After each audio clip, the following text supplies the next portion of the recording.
Hi everyone and welcome to your tarot guidance for the week of May the 6th, 2022. Now before I get to the tarot part, I would just like to say a couple of words about the energetic and karmic imprint of this week because this is heavily karmic. There is, from an astrological perspective, that time where the conjunction actually happens, when the eclipse actually happens, when some very rare celestial event happens, and there is that side, that feeling, that expression of that energy, even if it manifests. And there is the reverberation, the aftermath, when not only everything kind of falls into place, but we understand it. We come to a certain kind of understanding, even if it's not the full picture, well, we still see something. Something is in the horizon. Some of us have binoculars and we make out a really clear form, and that means, let's say, hope and anticipation. For others, it's still something that they can interpret the way they want to, but clarity is beginning to shape and form, beginning with clarity of the self. And this week, from an astrological perspective, is also really important. And perhaps I did not focus on this on my horoscope because there were a lot of other things to be said. The meeting of Venus, Uranus, and Pallas Athena in the sky. Right now it's just Uranus and Pallas Athena meeting, but this is also very important because Taurus, this is where we have a window of opportunity of this week where our instincts, but this isn't the scorpionic instinct, quite the opposite. Taurus, yes, of course, survival, but how and why? Scorpio might argue for the sake of continuity and survival. Taurus would say there has to be a grand purpose because we survive to fulfill our roles within nature, and for the humankind, nature also means society, other humans, the spiritual, philosophical, idealistic, or better said, principalistic aspect of life. And principle is very, very important for humans. It's not real, but it's still part of their nature, the nature of humans, principles. And you have no idea how very many times in life the divine, the direct source, the divine is in a principle, and how the opposite of the divine is also in a principle. And sometimes they're worded the exact same way, the words are the same, our interpretation of it is what makes it divine or unholy. This is the kind of aspect of human existence that is deeply, deeply highlighted this week under the reverberation of the eclipse and Neptune-Jupiter conjunction. Neptune being in a very delicate place of its own sign, Jupiter freshly moving signs and activating Aries in a very different way. Because Aries is the first breath, but this is the first breath in the new paradigm. So this is the first breath. This is very important. All of us are behaving, acting, feeling, being in a way we have never ever thought or imagined before. You're no exception to this. And if we add to this, past, present, and future kind of become one and the same in the eternal present, it's not an easy energy for anyone. And where I want to go with this Venus and Uranus meeting, well, that's the unexpected. Venus is value system, manifested value system in her home sign of Taurus. So this week might be very important financially, in matters of love, partnership. Because when I say love, this is a Taurus love. This is you and your partner for the next 10 years, or that partner who will be important in your life in birthday, Christmas, special occasion, triumph, success, funeral, loss, tears, whatever. So someone who is like a clay and basically building material of your reality. So the other. So if this is an ongoing karmic theme in your life in either way, lack of it or excess of it or blockage or decision or whatever, then you this week you might be feeling this heavily. You really, really might be feeling this. And on the other side, this is where the other is sometimes not a person, it's us, the mirror. This is where we also have to make certain choices, decisions regarding ourselves, our relationship to and with ourselves, our relationship with the divine, with nature, what we wanna make our normality and we really want to exclude. So a lot of decisions this week, and this is Venus the emotion, and everyone who kind of works in a Venusian realm, regardless in which sense or how, humanly, not humanly, spiritually, practically, has a certain activation right now where they just know that it is exactly Venus, the principle of love, beauty, attraction, whatever else Venus may be and however she is seen, including other sides of her, other living expressions of her, like for example, Ceres, Lilith, Ishtar, some astrological figures, some just energetic figures. Venus has so very many faces, but this is where she holds all the aces. This is where she does what she has to do, and this is where she is the game changer. For a big time game changer. Venus meets Uranus in the sky, so this is an emotional revolution, an emotional awakening. Yes, there is an element of shock, unexpected surprise, expect the unexpected, feeling wise, value wise, including bank account, why not? And this isn't really doom and gloom. This is only doom and gloom because Uranus does like the heart, the fist. You know, Uranus likes to do his job. But this is only doom and gloom for really, really reckless people or those people who just didn't want to wake up because the universe knocked at our doors, windows, anywhere very, very insistently over the past even 10 years, so to speak. Not to mention, as it got intense, started to get really intense, and as Saturn moved into its home sign of Capricorn and then his other home sign of Aquarius. So this is where it's very, very intense. And, you know, most people kind of listen to at least the emotional part of the wake-up call. So their value system is very, very transformed. This is where they just went back to basics, where the body knows what it... I'm not by any means disregarding nutritionists and people who are truly there to help with their soul's work. But this is where we really don't need the mathematics as much, because our body knows. Our body knows. We need to trust ourselves, our nature, our own nature. Even that which is faulty has a distinctive role. So we're built for survival, we're built for our own harmony. Something inside of us is smart enough to just know, and we need to trust it. And by trusting ourselves, we trust, let's express it this way, the electromagnetic works of reality, the divine, but the manifested divine. Our brains physically are wired in a supremely perfect electromagnetic way. Resonance, harmony, how and where the energy goes and how it tunes. We are masterpieces of creation. And it's actually the brain that is the jewel, the heart as well, naturally. But the heart is just a different brain.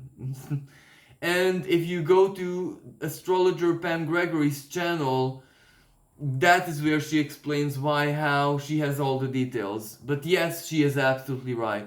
And the people who she got the research from, yes, absolutely. The heart is a brain of its own right. So where I want to go with this, we know we are smart enough, so let's return to us, our true nature, and just do what is right, feels right, is our truth. And this is easier or harder. And this week is one of the harder plays of this game, because this is the kind of level or the scenario or whatever you call the piece of the game where it's not under our control at all. It's not under our control, and it's a bit scary. And the irony of this, it is under our control, Saturn retrograde, but that is the unconscious. That it turned inwards. So right now the unconscious is in control. That's why it seems that it's out of control for us. And when it's out of control, everything seems fated, karmic, divinely designed, perfect timing, or perfect timing for disaster. Why not? For some people, of course, Uranus. Like, Uranus is Uranus. Let's not disguise it as something else. But there's Venus, there's Pallas Athena. Pallas Athena is perhaps the only, and understand this more alchemically than astrologically, because astrologically she's just a little rock in the sky, and not that very far from the sun either. But alchemically, she knows how to conduit energy. Uranus is untamed, wild, cosmic, electromagnetic, whatever, psychological even. But that's Neptune, but that's also Uranus. This is where Neptune and Uranus are kind of brothers in the sky. They have the same composition, same shape. They turn differently, the rotation and all of that, but they're very similar to one another. So this is where there is a realm where Uranus has to meet Neptune as well. This in physical reality is what we call seaquake. That is when Uranus and Neptune dance in an energetic way, not necessarily astrologically. So to the reading and the guidance, so this is where we have to expect, we're blind. So I'm not gonna make this predictive, this is just guidance. So yeah, this long intro was meant to tell us that it's not gonna be predictive, because prediction is right now almost ridiculous. But guidance is not ridiculous because Jupiter is in the sign of Aries. Guidance empowers you. Guidance is co-creation now. So guidance, especially if what you're gonna hear from me, you already know from inner forces, well then this is like what you truly need to do or believe. This is why guidance right now is gold. Guidance right now is so important, and it's not silly, because why do I even want to hear the same thing from another being, source, astrologer, whatever? Well, because it's not vanity. It is more like, well, this is how interconnectedness is being built physically.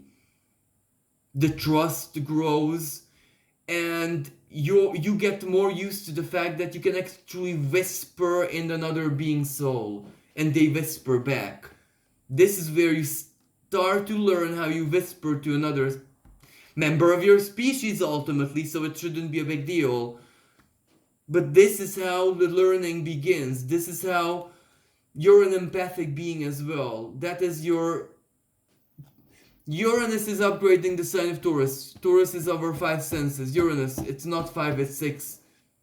It's easy. The big picture is easy, but to us to accept this as truth, that we are connected to one another in a way which is beyond our imagining.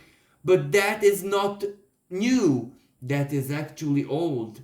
My grandma lived with this, and everyone in her village was this, as in, let me just, I'm sorry that I'm interrupting your guidance, but sometimes the lived example. When I was born, my grandma lived in a village and there were no telephone or nothing. Like no telephone, just live with it. Not even landline, there wasn't telephone. But she was, at the time of my birth, at the hospital with flowers, and this was normal. Because every woman in her village had this telephone. So she was not doing something special. She was doing like every other woman was doing in her village.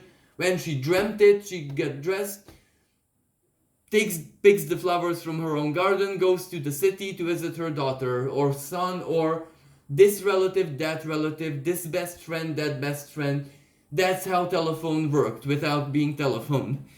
So this is kind of normal. This is always part of us. We just forgot it or were forced to forget it.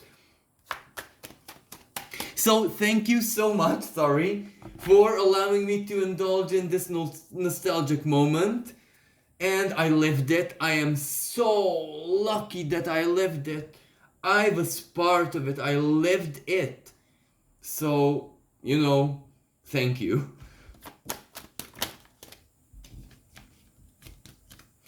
Okay.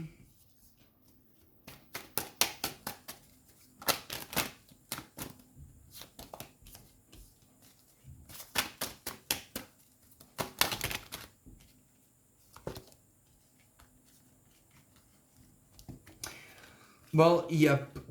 This is where the cards say that we kind of feel really, really blocked.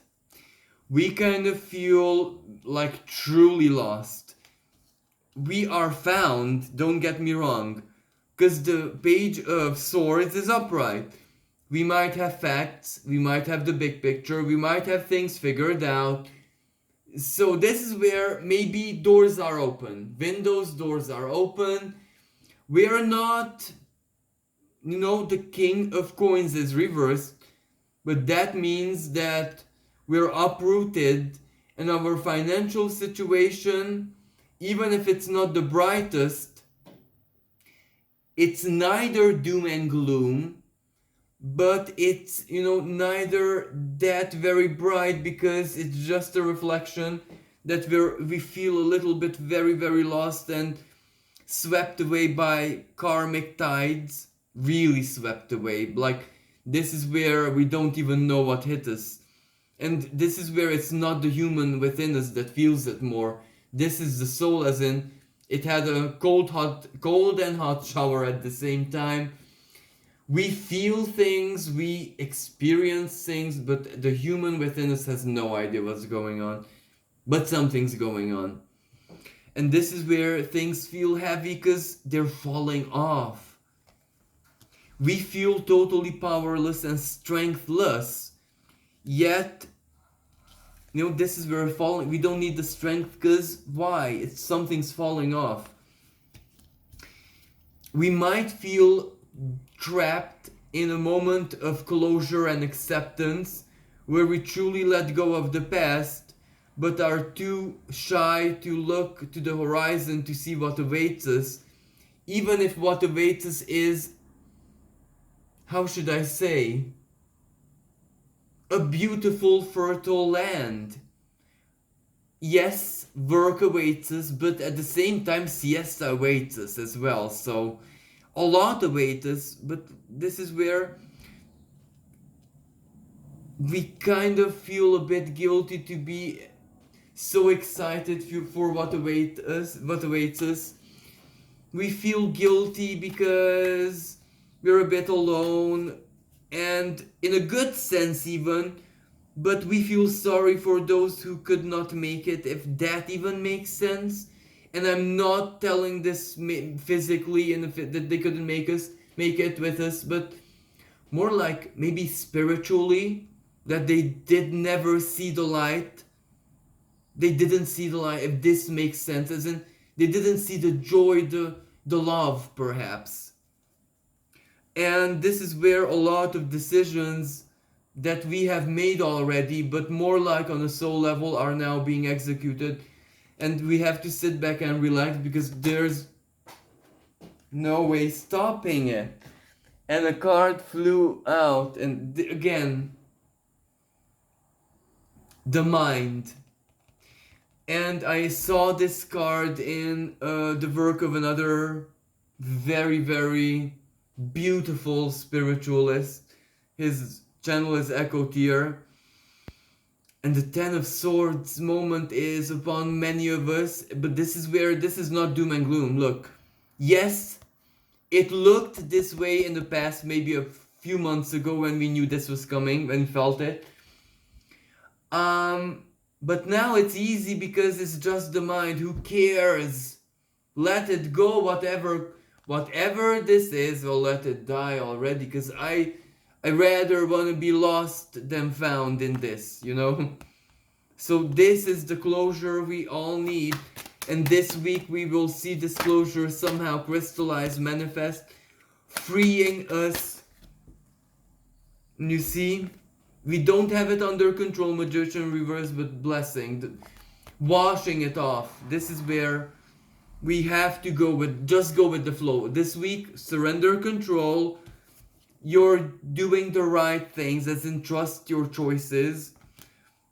You don't need to be as strong as you think. It's okay if you're weak, if you're falling apart, no problem. Money is not really the problem here because, how should I say, this can truly change overnight. But yeah, a lot of release, a lot of letting go, and perhaps a lot of miraculous energy for some people as well. But just allow not to be in control right now. And also the Page of Swords. This is where, like it or not, you need to activate that mental energy and truly look into the new horizon, even if it's scary, even if it's intimidating, even if it's too good to be true. But if you're seeing it, that means it's you start walking into it, as in leave the King of Coins be reversed and ungrounded, but because that's a good thing.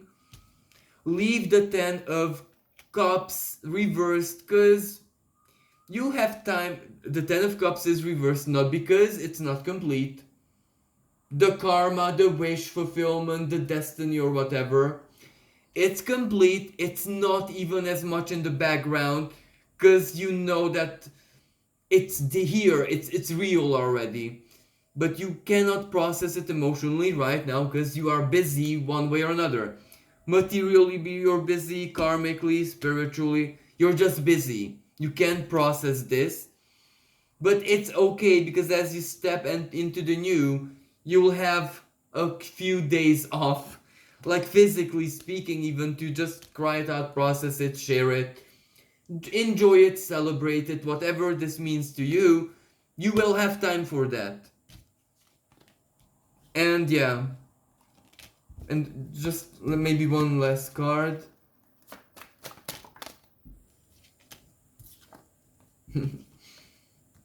Well,